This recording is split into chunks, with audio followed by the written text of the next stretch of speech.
Hello, everybody. I'm KP, and welcome to Million Dollar Exits, a special segment on my main show, the Build in Public podcast.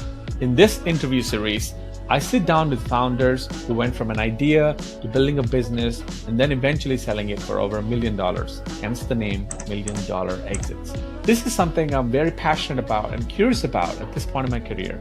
I want to learn and share all the insights, mindset shifts, lessons, and non-obvious tips that are part of this unique journey with the next wave of founders who want to take this path as well. So buckle up and get ready to be inspired and informed. Here's a special shout out to our episode sponsor, eleventh.com. Million dollar ideas come from every possible niche. If you're a busy domain expert in marketing, sales, finances, or healthcare and don't want to spend 6 months just to build an MVP, you'll find Paralect super valuable. Paralect is a venture studio built to design, build, and launch a product for you that is ready to sell in under 2 months. Start with no code or go full stack right away. Simply focus on growing your early adopter community and build in public, and they'll take care of the rest. Build your $1 million startup with Paralect.com. Paralect.com. In today's episode, you'll meet Mac Martine. Mac's a prolific founder who recently had a life-changing exit for his business that he grew from 0 to 58K MRR in just about 30 months. Now, post-exit, he's happily traveling the world with his family and sharing lessons and advice through a newsletter called the SaaS Bootstrapper. On this episode, we talk about Mac's takeaways from his business exit, notes from both his successes and failed startup ideas, and the art of asking great questions. I had a lot of fun in this open and authentic chat and hope you find value in it too. With that said, I bring you Mac. Enjoy. All right, here we go. Welcome to the show, Mac. Thanks for being here. Thanks, KP. It's nice to be here. I wanted to kick it off by complimenting on your incredibly profound quotes at the back of the room. But you just reminded me that you're in an Airbnb and it's designed by the host and not really your personal quotes. But I think I haven't read them yet, and I'm looking at the camera and they're backwards, so I still don't know what they say. I'll read one for you. If you tell the truth, you don't have to remember anything, which is great. I think on the theme of authenticity, right? Something I deeply believe in, and I try to encourage people to just be as authentic as you are in real life, online as well. I think that hits home. And but I'm just smiling because you reminded me that KP, these are not my personal quotes, that some host put it there. But anyway, tell us a little bit about the latest exit. I mean, the biggest exit that we wanted to kind of unpack on this call.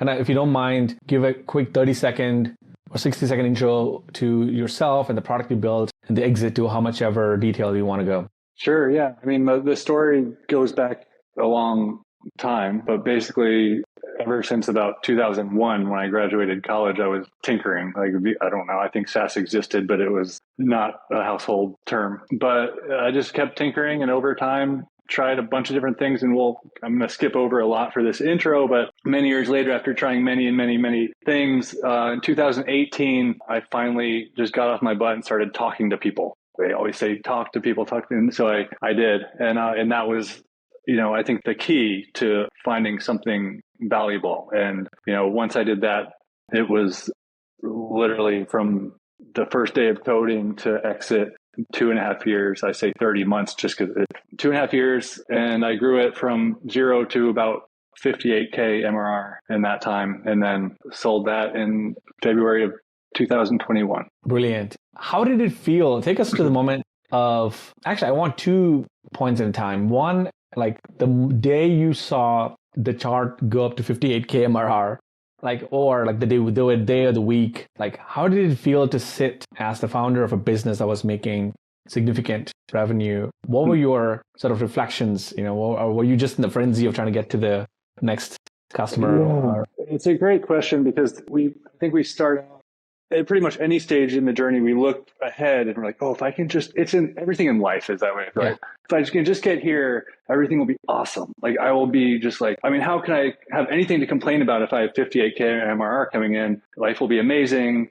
Well, I mean, it is. I'm not going to I don't want to downplay it, but there's also other problems, other hurdles. We still have complications in our life and a whole new set of problems that come up when you have that's a lot of pressure for one. Like, it's beautiful having something like this that you created out of thin air that you own 100% of, but it's a lot of pressure too, right? And I see some people out in the creator community that seem to have done it in a really like smooth Peter level, for example. Like, it looks like things are just automated and he's working because he wants to and all these things, but that's not how it was for me. And, so I guess it's all to say, like, it's not always exactly how you picture it or how you would think it would. And again, it's great. It's and just different. All the great things that come with it, but it's so much pressure, and especially when there's no one else that can do. So it's something that's almost more enjoyable to look back upon than like in the heat of the moment. To be in it, in the thick of it. Yeah. You know what's fascinating that you say that, the word pressure, because that's exactly the word Arvid Kahl used on the podcast. And he was also similarly, I think at 55K, MRR at their peak. What is about 50s that's causing you guys a lot of pressure? But I'm just joking. And he was saying the same thing. He was saying, KP, I think I was like pent up, like there was so much pressure, like a pressure cooker. And I was so worried that maybe I will fall sick or maybe my partner will fall sick. And, that's at the time there were only 2 people in the company and it would really materially impact our churn or customer success and things like that. So I had the challenge and the pressure of sort of being able to deliver that kind of thing, which I feel like a lot of people don't think about, in the early stages, right? You don't think about it. No. And, I look back on it and I feel like it was this case where half of my time, I'm just making up a number, but say 50% of my time, I didn't have much to do because I wasn't doing the feature race thing. I was like, it would take a lot for me at this point to add new features. And so I would have plenty of time where I didn't have anything I felt like I needed to do. There's always stuff I could do, but I didn't feel like that I was trying to go for a lifestyle business. And so a bunch of my time would be great and free. And I could be with my kids and I could do these things. And then the other time, like when shit hit the fan, it was really intense, like really bad. As in, I'm not always terrible, but it was scary. I didn't know how long it was going to take me to fix it or if I could fix it or what problems it created and if I could undo those things and all that stuff. And over time, it got to the point where I had this like terrible anxiety anytime I would just hear my email sound because I couldn't go on vacation and put my email away. I couldn't do it. I mean, I literally could, unless I was going to risk the business falling apart or something. Right. So over time, it got to the point where it's just like anytime I heard that email sound or anything, like I couldn't relax even when I should be able to relax because I never knew when something terrible was going to happen or a bug or anything. And I had to just drop it all. And so, with that sort of freedom that I had, it could be taken away from me at any moment, no matter where I was or what I was doing. And so, it adds a lot of extra. And you were also stress. The chief, like the developer, right? You were like both the developer and the salesperson. Yeah. Yes. And I think, a lot of what I'm kind of referring to is like code issues and bugs and things that could go wrong. And, I always knew, that would, like, if I had had someone to take care of that, I could have handled the rest. It was the pressure of the code and bugs and things. And I always just felt like the learning curve to get someone caught up for what I needed was like, I never got to that point of like, it was high. And so, because you built it from scratch. You were there from early days. You built it from scratch. Yeah. So it's like, yeah. So let's play, let's do a scenario where if you had to go back to that month where you just hit 58K MRR, you get a second chance to sort of relive it or talk to that younger self. What would your advice be? What would you go say to that Mac? I guess everything's going to be okay. Everything will be all right. It's all right. I don't know any other business advice you would give? I think that is almost sort of the standard answer. We would all go back and tell our younger self that it's going to be okay, right? Yeah. But from a business point of view, is there any other business advice you would give? Or founder advice? I would give myself advice, further back than that, which is like get help. You hear this, but like it's always been really, I don't know, it's probably just a combination of me being stingy or feeling like I can do things better on my own or, all these things that I think a lot of, solo founders might feel. But, getting help sooner. I definitely could have afforded to get development help earlier. I think I just kind of always felt like, I'll get there. I'll get it there at some point. I never did, and it just piled up. And then I didn't realize it until maybe it was too late. Or, it wasn't too late, but yeah, I think by the time I decided to sell, I was just like, no, this is what I need to do. I'd rather kind of take what I've learned and try again. But yeah, so I guess to answer your question specifically is like, don't be afraid to get help, especially if you get to that, like wherever it is for you, everyone's expenses and things are different, but like 15, 20K a month, there's no reason you shouldn't be able to get some help, Right. and peace of mind, like we start off doing this for a certain reason. Like we want freedom. I want to run my business. I want whatever it is for us. But it can be easy to lose sight of like what it's doing to our mental state and our relationships and our families and things. And I remember going to a microconf early on and people talking about the health, watch out for your mental health of a solo founder. I was like, no, I'm good. And then fast forward a few years later, I'm like, oh shit, this is crazy. Just keep an eye out on those things. I love the fact that you touched on peace of mind. I don't think I actively think about it as much. I feel like on Twitter, on podcasts, on indiehackers.com, a lot of the places, we all over-index on freedom, right?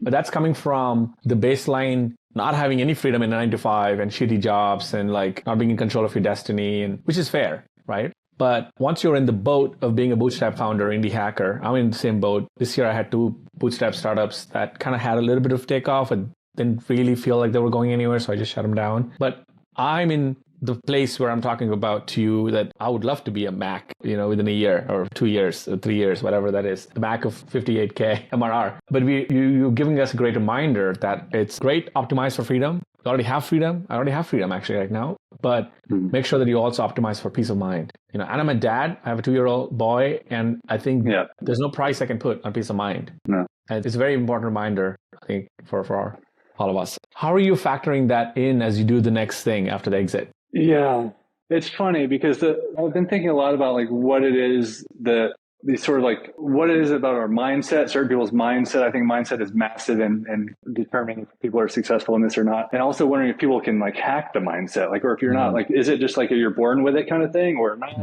And I've been thinking a lot about like certain things that I do around sort of like creating scarcity in money and creating scarcity in time to be efficient, or to like scarcity in money as in like I put all my money to somewhere I can't access it too easily, so I can look at my bank account and be like, I've got $5,000, I better make some shit happen pretty fast, right? But know that I'm okay. And same with time. It's like, how do I really like strategize and prioritize and do the right smart things? And so I think now, I mean, I guess the downside of like having an exit and having a cushion and having these things is like, there's not as much of a fire under my ass to like get it done right now. Right.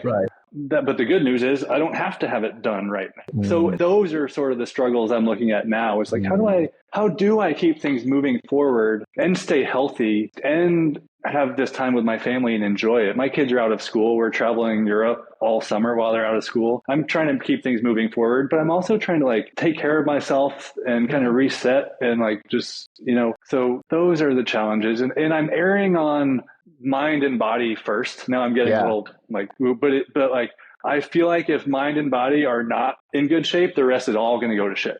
Yeah. And so I would rather like fuck business if like it's not worth it if I'm not going to be healthy or a terrible parent, right? Like, so I'm so glad can I just sort of make a comment on that? I feel like you're going about it, regardless of how smart it feels to you, it sounds to me like you're going about it the way that 100% I would want to go about too. It's like taking care of family. This is the love of life, right? It's like the point of life, I think, is people, like loved ones. So number one, and then right there you put body, which is amazing, right? Like working out or eating healthy and all that.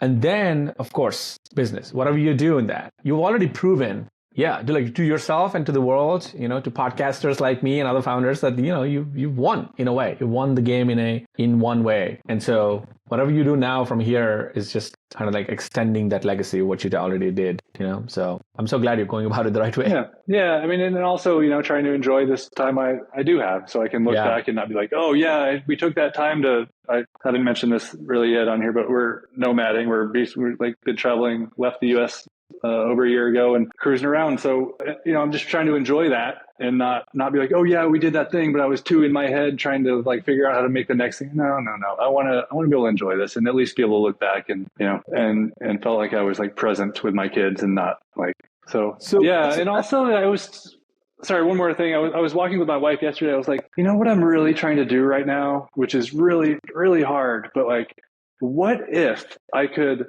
wake up in the day and not put pressure on myself to feel like I need to check these things off the list, not feel like I need to like do any particular thing to get to this goal sort of like business and financial, but like, what if I just like do what I want to do? Of course, like knowing in a sense that I need to move things forward in a certain way, but just like without the pressure and just like, what happens if I just do it and see what happens? So trying to just approach things in sort of healthier ways, because I don't necessarily think that like just the hard 24-hour grind of is good or the best way. Yeah, especially after you pass, like, I think mark of like, 30 years old and you have kids. And my younger self in 20s used to do that a lot. I used to like really worship and adore, hustle and like grind and the grind set and all this. And now I look back and I'm like, oh, how naive were you, man, And I love my time with my son, right? And I'm not grinding. I don't give a shit. Like there's a million people out there in Bali who are out grinding me while I'm spending like my time in the yard with my son, but I couldn't give any more shits on that because this is coming from a self-secure place. I think that's something you were referring to earlier, where this is the best thing I could do, in this one short life we've been given, and I'm sharing it with, my son. And so I think like the security of like, I think getting older sometimes helps, not giving a shit about other people's feelings. From there, it becomes more of an agency thing. What do you want to do, right? What energizes you?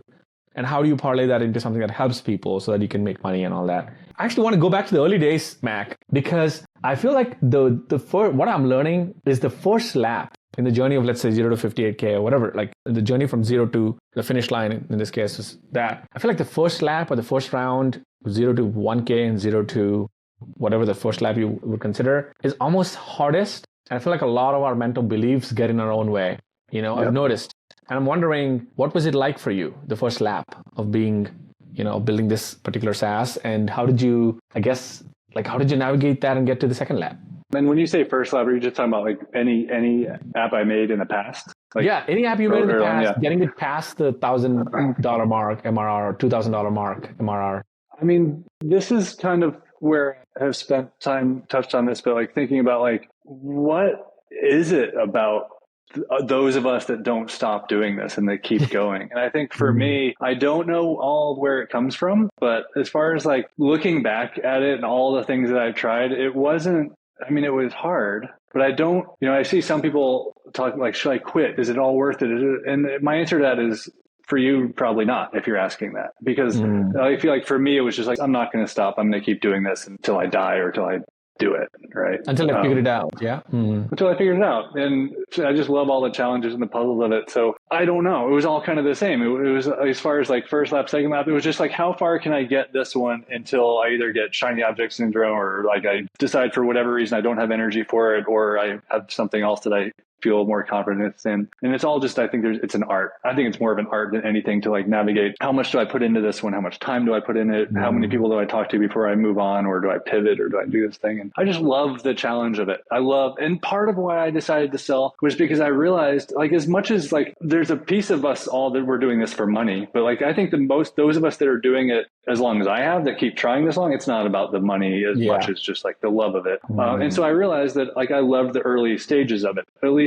Sure, if you want to grow a big company and hire a bunch of teams and do all this, there's a whole bunch of new challenges, but I always knew that wasn't for me. And so I wanted to kind of go back to the earlier stages of it. So I don't know if that exactly answers your question. You love the 0 to 1 phase. You love the 0 to 1 stages of this. I do. And it's what drives me. I mean, it's so hard because of course I'm always like, I need to get to some other goal to pay my bills and things like that. But there's the reason I say that is because often you notice generally, like, if you go to indiehackers.com or, anywhere, like, I feel like 0 to 1 is the hardest thing to crack. It is, yeah. And like, I can give you a 10K MRR company, or maybe like, I can think of 7 people in my circle who can run a 10K MRR company up to 100K, Yeah. But I can't think of like, I don't know if I have a lot of friends who can reliably say I can build anything from 0 to 10K and not hit their life or something, because it's the most nebulous thing from 0 to 10K, I feel. We're seeing this with a bunch of people. Like, there's one of my friends, his name's Senja. I mean, his name's Ali, and he's building something called Senja. You may have seen him on Twitter. Yeah. And he's so talented. And it's kind of like the segment market that he's after is testimonials as a service, kind of tool. And there's 3 or 4 players, so it's an established enough market, not a net new thing. But he's just crossed 9K MRR, and you can tell how hard it is, 0 to 9K. You would think, given his background and his experience of being a founder, it would be easier or it would be like less painful, but it's No, insanely no. nebulous, I think maybe is the word. Yeah, I don't know. I mean, I know I have a friend who sold a business for 8 figures or something ridiculous. And, I talked to him a little while after he sold it and he was trying something else. And he was like, I mean, man, I don't know if I can do it again. I did it once and I thought he didn't say this, but it was a little bit like, I thought I was badass and I could do it again, but I don't know if I can. And I feel the same way. It's like, I think our chances are probably higher to be able to do it again. And we know more of what to look for and what not to, but I don't think there's any like magic formula. Yeah. I mean, there's certain people that can have a tendency to be able to do it over and over more so, but sometimes that's just because they have I'm not going to say just because, but like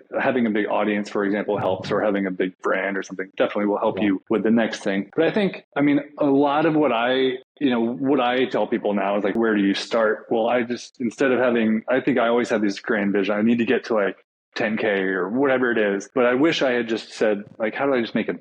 Like, give me $1, 10, 100. But I think even what it really is like, how do you just see some momentum or hope? Yeah. I use the words momentum and hope a lot. I find like I got something came in the other day and I told my wife, why those words mean to you? Because I think it keeps me engaged and excited about the thing and continue feeling there's a reason to keep going with it. Right? Because if we spend 6 months just like coding and haven't done anything and there's no like real, sure, maybe there's coding or feature momentum, but that's not real momentum. Right. If we have momentum or hope, reason to think that something is progressing in the direction where we want and need it to go, that makes it easier to stick with it. And so even if it's like if I get an email that's like, maybe I have 0 customers and I get someone who's like, hey, I want to get on a call to maybe use your tool, or just like something like that really isn't moving the needle, but like, yes, like even if they don't buy it, I don't care what, anything that's just any sort of hope, or some buyer that's like, hey, I'm interested in talking to you about potentially acquiring your thing, or whatever it is. It's like that pull, it's just enough to keep you pulling back in, because I think if you don't get those, it's just too easy to be like, this is going nowhere. I'm either going to do something else or I'm just going to quit. Right. So that's what I need, is just like any sense of hope and momentum that things are getting where I want them to go. I love that, because it's less of an outcome focus, mindset, approach, than more of it's less of an outcome obsessed approach and more of a journey focused. Right? Journey and process. Right? Because it's sometimes like, I feel like a lot of people over-index on, okay, I need to see like the, 1K MRR quick enough so that I can decide yes or no. But like, if you have shit momentum and if you have 1K MRR, it's useless. But if you have great momentum and you have $80 MRR, it's amazing. Right? So it's like, so much of this is subjective, So let's go back to, once again, the early days and trying to think of like, what do you think that you did differently with this particular SaaS idea, compared to many of your previous attempts, if you can recall? Yeah, the biggest thing was talking to people, going out and starting with talking to people, as opposed to either never talking to people or building something and then trying to talk to people. How did you do that? How did that manifest, like, as in like specifically? Yeah, so I got on, I think my criteria was like, I had no industry in mind or anything, but my criteria were basically like people that, it was mainly people that are higher up in a company or own an agency, or people who can like make decisions and like know processes and things. Right. And also ideally like the type of business that will spend money, have money and spend money. They can afford. Yeah. As simple as that. And so I just starting with people I knew, friends, or people that like would know who I am if I reached out to them, and, hit people up locally. I was in Portland, Oregon, and I would hit people up and go get coffee. Say, can I have 20 minutes of your time or 30 minutes and buy you coffee?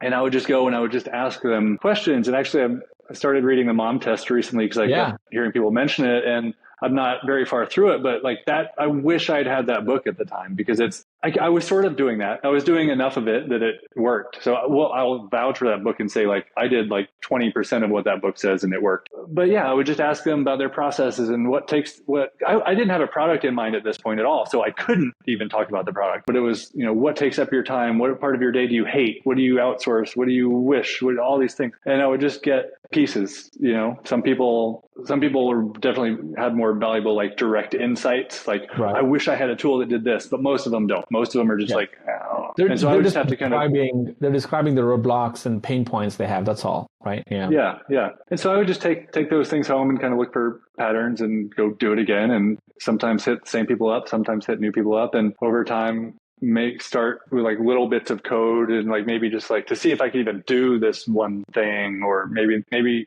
take that and show it to someone who kind of mentioned it. Wait, what's the pattern that stood out though? I'm curious. When you talked to all of these people, was there anything like one or two pattern points that stood out?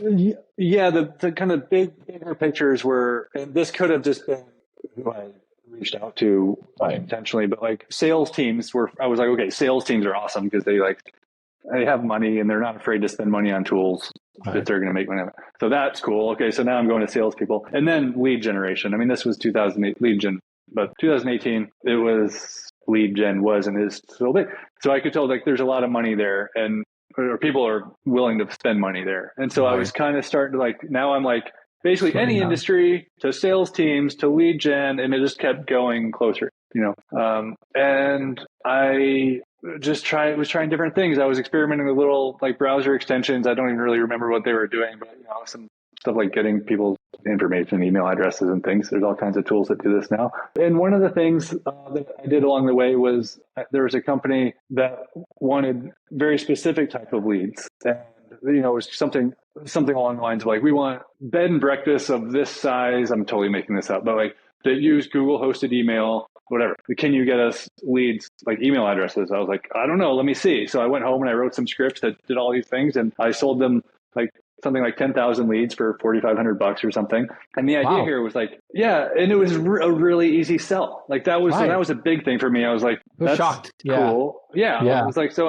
now I have to go home and figure out how to do this. But if I can do it, like I've sold it and maybe there's a product here. So that was like that didn't turn into the product, but that was sort of the process. Is like, how do I try these things? Let me see. I still think there's a product around that probably, but and just kind of continuing to go down that road and trying things and being open to whatever, and knowing that like, I don't want to sit here and I wasn't wanting to write a bunch of custom scripts for custom leads, but I was like, maybe this is really valuable. Maybe this is. So yeah, it just kept going. And then, I don't think you can truly validate anything without swiping that first card. And I know some people swipe cards before they build anything. That wasn't me. But so I just had to kind of go with my gut on how much time to put into something that I was getting positive feedback on. So I tried a couple things, and I remember taking them back, and then the people that had said that they wanted this thing, it turned out they didn't want it. They thought it was cool. Like this is another big thing is like, but they were never promising me, but it turns out like I've been thinking about this a lot too, especially when people request features. Like if someone says, what's a cool feature? Like,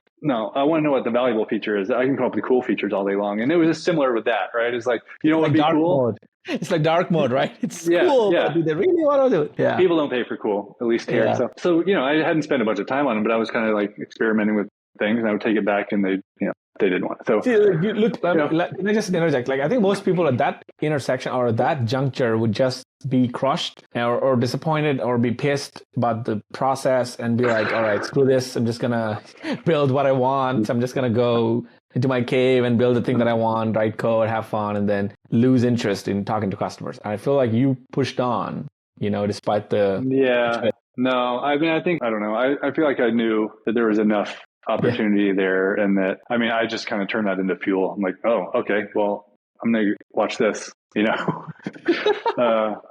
Because it seems like a Kobe thing. It's like, All right, but then tell me what happened after though. So they said they don't want to pay for it, or maybe there was not enough, like hair on fire kind of problem for them. Then what did you do? I just kept going, kept having more conversations, and I can't remember the full timeline, but I want to say it was probably somewhere like April of 2018 or so.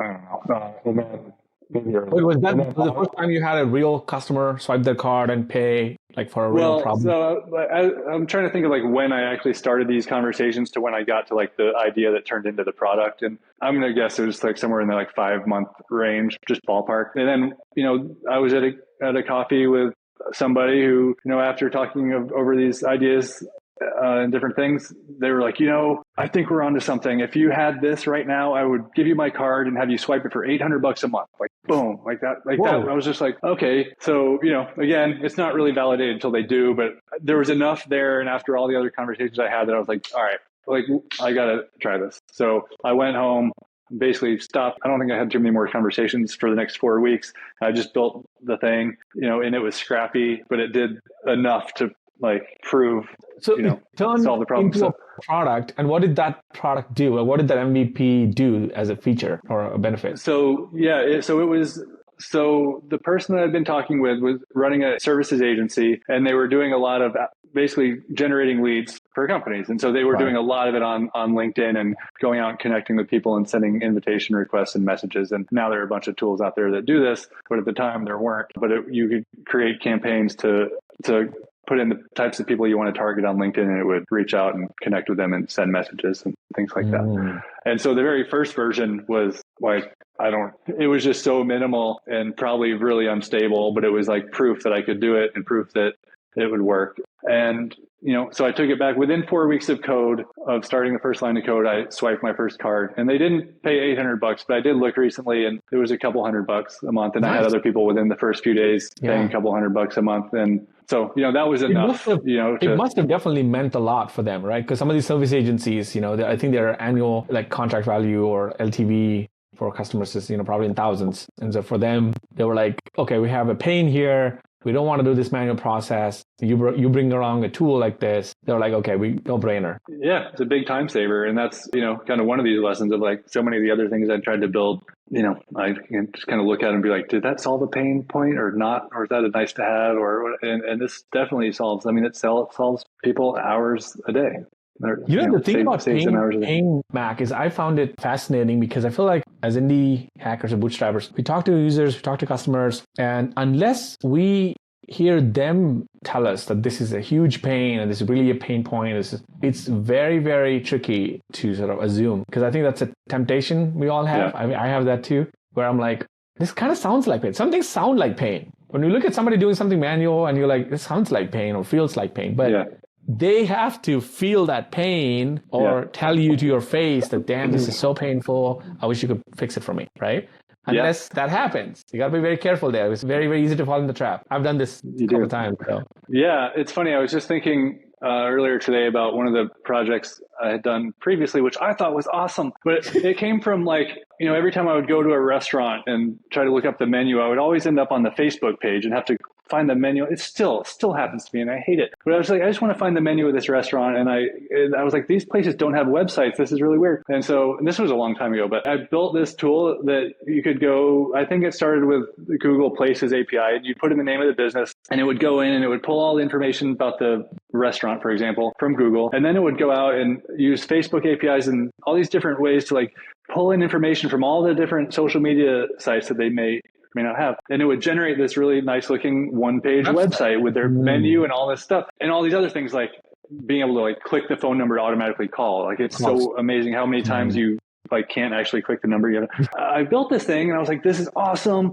I'm going to be able to give all these people a website for $100 a year. It's going to be automatically generated, automatically updated. I'm solving a major pain, right? Well, I built it and then I went to show them. And what I found out was so many of these places it was intentional that they're like, oh no, we used to have a website and now we just like our Facebook page. We got rid of we had all that. We don't want it. We just want our Facebook page because we can just update it. That's what people are, everyone's on Facebook. So we just want to use that. And I was like, are you kidding me? But that's a perfect example of I thought, without talking to people, I thought I was solving this major. This is why, by the way, the reason I brought this up is because this is why even when you have an audience, you cannot guarantee, you're going to hit it right with the product, because I have a massive audience. I think Peter Levels has but the problem though is that what I perceive as pain is so different. Today, your pains are so different from the Mac of 2018. Because you're now dealing with some other headaches that you forgot about what it was like to be a Mac of 2018. So many of my audience are, let's say, in that situation, they're 5-6 years behind me. So I actually don't have a visceral memory of what it felt like. What was the biggest thing that was blocking me in 2016? I don't know. I don't remember. Right? So I'm perceiving something that might be painful to me today, right? And that's why I've struggled with the 2 times I was like, I thought it was painful, but it was not. So again, goes back to the fundamentals and basics. I got to spend time talking to them and let them tell me what's the pain that they feel. And if it excites me, I'll solve it. If I can't, that's fine. But I can't be assuming, pain points. Right. So it's a very difficult, I feel like not hard, but it's just trap. It's easy to fall in the trap of assuming that you might know what's best for people, So, well, anyway, with that said, I think we're almost at the end of our, time here. I had such a blast. I feel like time just flew by so quick. Let's touch on what's going to be your focus now in the next few months. Are there any ideas you're kicking around, or are you just kind of having fun, taking it slow? I'm trying to do both. Yeah. Nice. My main focus this summer, well, as I mentioned, I'm traveling around with my kids and wife, and they're out of school, so trying to focus on family. But the time I am working, I'm focused on my newsletter, which is called the SaaS Bootstrapper, and it's Nice. kind of just sharing, everything I've learned and continue to learn, especially as you talked about sort of in earlier stages, because I feel like that's where people really have a hard time, I'm finding out. And I think once you get to a certain spot, you can start to kind of figure it out more on your own, but I want to help people through that. So that, and I have an app called SaaS Pulse that I'm about to push out, which is just a little email digest of the state of your SaaS. So this is a byproduct of something I built, but it's basically just like your MRR and your customers in trial and who's about to convert today and things like that. So I'm about to push that out. It's at saaspulse.io. And I have an app called Aware I'm a co-founder of, which is at useaware.co, which is basically a tool to enable you to create custom LinkedIn feeds. So you can engage with the people that you want to engage with the most, because the LinkedIn feed is a mess. Right. And those are the main things right now. So just trying to kind of do that and talking to a lot of other bootstrappers that are just trying to help What are you them most along active on? Are you on Twitter, right? I'm on Twitter, Twitter. Yeah. I'm on LinkedIn too, and I'm on Twitter more, and my newsletter. So awesome. We'll plug all the links here at the show notes. But it was a blast, having a chat Likewise. with you. Enjoy your rest of the vacation or rest of your traveling, and let's keep in touch. Thanks, KP. Appreciate it. Have a good one. Bye, Mac. See ya. You too. Bye.